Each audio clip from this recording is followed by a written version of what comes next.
Salam sejahtera bagi kita semua. Apa kabar di hari ini? Diharapkan kalian semua dalam keadaan sehat-sehat dan senantiasa dalam berkat dan lindungan Tuhan. Sebelum dilanjut, di-subscribe, like, dan komen channel ini. Dan untuk pelajaran IPS ke-8, kita akan bahas tema 3, nasionalisme dan jati diri bangsa. B, pergerakan kebangsaan menuju kemerdekaan. Perhatikan gambar infografis tersebut ya. Perhatikan gambar infografis ini. Kongres Pemuda merupakan tombak sejarah munculnya Sumpah Pemuda. Mengapa diadakan Kongres Pemuda? Bagaimana kontribusi Kongres Pemuda dalam proses kemerdekaan Indonesia? Bagaimana makna teks tersebut bagi sejarah bangsa Indonesia? Teks tersebut diikrarkan para pemuda dari berbagai daerah pada tanggal 28 Oktober 1928. Ikrar tersebut merupakan tekad untuk memulai jalan baru, mengusir penjajah melalui perjuangan pergerakan nasional.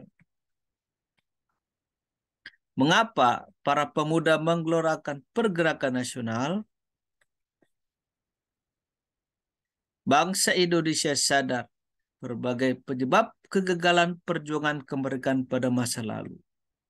Salah satu penyebab kegagalannya adalah perlawanan yang bersifat kedaerahan. Kalian ingat lagi beberapa perjuangan bangsa Indonesia di berbagai daerah. Bagaimana seandainya para tokoh seperti Tuanku Imam Bonjol, Pangeran Diponegoro, Kapitan Patimura, Sultan Hasanuddin, dan para tokoh lainnya bersatu mengusir penjajah. Tentu Belanda akan mudah ditaklukkan. Corak perjuangan bangsa Indonesia berubah dari yang bersifat kedaerahan menuju perjuangan yang bersifat nasional. Bangsa Indonesia telah menemukan identitas kebangsaan sebagai pengikat perjuangan bersama.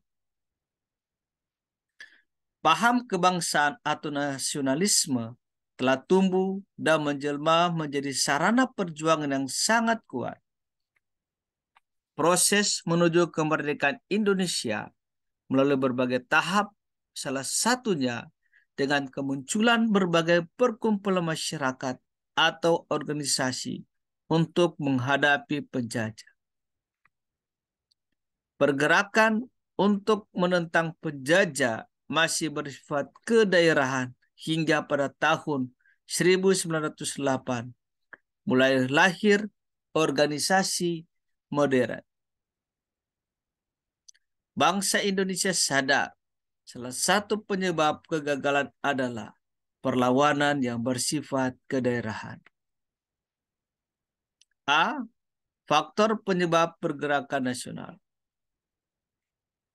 Faktor internal, munculnya kebijakan politik etis.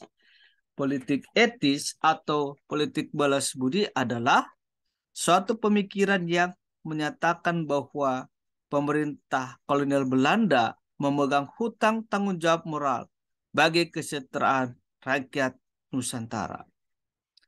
Peter Brodson dan C.H.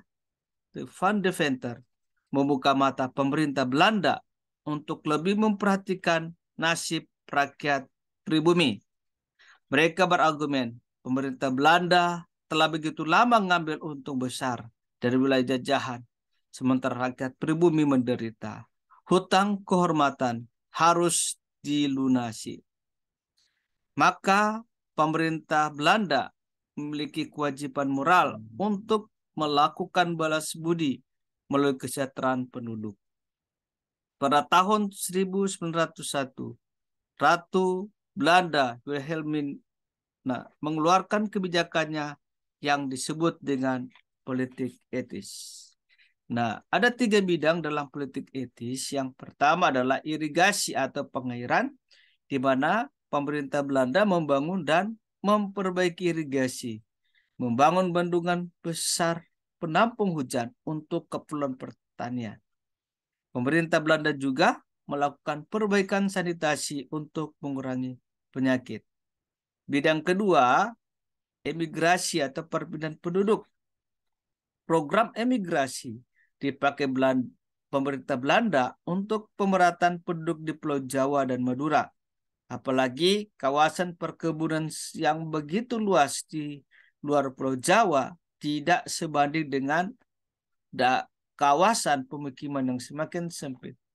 Akhirnya, pemerintah Belanda membuat pemukiman baru di Pulau Sumatera dan membedakan rakyat. Yang bidang ketiga, edukasi atau pendidikan. Program peningkatan mutu, sumber daya manusia, dan pengurangan jumlah buta huruf rakyat yang berimplikasi baik untuk pemerintah. Nah, itu adalah kebijakan dari politik etis. Nah, faktor internal yang kedua adalah perjuangan kedaerahan. Yang ketiga, rasa senasib sepenanggungan. 4. Perkembangan organisasi etnis, kedaerahan, dan keagamaan.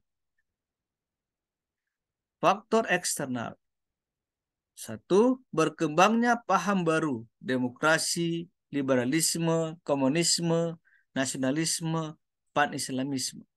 2. Kemenangan Jepang atas Rusia tahun 1905. 3. Lahirnya pergerakan nasional di wilayah Asia dan Afrika, Tiongkok, India, Filipina, Turki, dan Mesir. B. Organisasi pergerakan nasional. Gambar di atas merupakan salah satu peninggalan yang sangat penting bagi kebangsaan nasional Indonesia. Gedung bekas Stovia, Sekolah Kedokteran Khusus Pribumi, yang dijadikan Museum Kebangkitan Nasional di Jakarta ini menjadi pengingat perjuangan rakyat Indonesia untuk memperjuangkan kemerdekaan. Tonggak Pergerakan Nasional, yaitu 20 Mei 1908, yang selalu diperingati sebagai Hari Kebangkitan Nasional, merupakan hari lahir Budi Utomo. Nah, ini adalah gambar Gedung Stovia tampak depan pada tahun 1920. Nah, disinilah tempat berdirinya Budi Utomo atau Organisasi Pelopor Kebangsaan Indonesia. C. Pergerakan pada zaman pendudukan Jepang. Bentuk perjuangan pada zaman Jepang. 1. Memanfaatkan organisasi bentukan Jepang. Kelompok ini sering disebut kolaborator karena mau bekerja sama dengan penjajah. Cara ini adalah bentuk perjuangan diplomasi. Tokoh-tokohnya adalah para pemimpin putra seperti Soekarno, Muhammad Hatta, Ki Hajar Dewantara, dan Ki Haji Mas Mansur.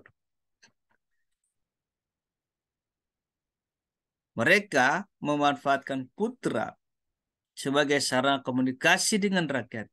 Akhirnya, putra justru dijadikan para pemuda Indonesia sebagai ajang kampanye nasionalisme. Pemerintah Jepang menyadari hal tersebut dan akhirnya membubarkan putra dan menggantikannya dengan barisan pelopor. Sama seperti putra, barisan pelopor yang dipimpin Soekarno ini pun selalu mengkampanyekan perjuangan kemerdekaan. C. Pergerakan pada zaman pendudukan Jepang. Bentuk perjuangan pada zaman Jepang. 2. Gerakan bawah tanah. Larangan pendirian partai politik pada zaman Jepang mengakibatkan sebagian tokoh perjuangan melakukan gerakan bawah tanah. Gerakan bawah tanah merupakan perjuangan melalui kegiatan-kegiatan tidak resmi tanpa sepengetahuan Jepang atau sembunyi-sembunyi. Tokoh-tokohnya adalah Sultan Syahrir, Ahmad Subarjo, Soekardi, A.A. Maramis, Wikana Khairul Saleh, Amir Syarifuddin. Mereka terus memantau perang Pasifik melalui radio-radio bawah tanah. Pada saat itu, Jepang melarang bangsa Indonesia memiliki pesawat komunikasi. Kelompok bawah tanah inilah yang sering disebut golongan radikal atau keras karena mereka tidak mengenal kompromi dengan Jepang.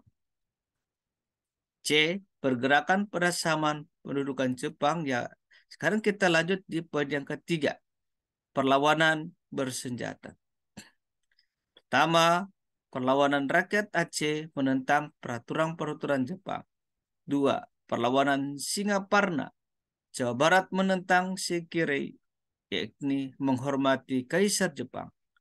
3. Perlawanan Indramayu, Jawa Barat menolak pungutan padi yang terlalu tinggi. Yang keempat adalah perlawanan Peta di Blitar, Jawa Timur. Perlawanan Peta merupakan perlawanan terbesar yang dilakukan rakyat Indonesia pada masa pendudukan Jepang.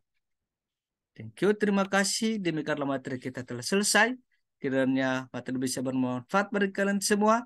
Tetap semangat belajar. Tuhan memberkati kita semua.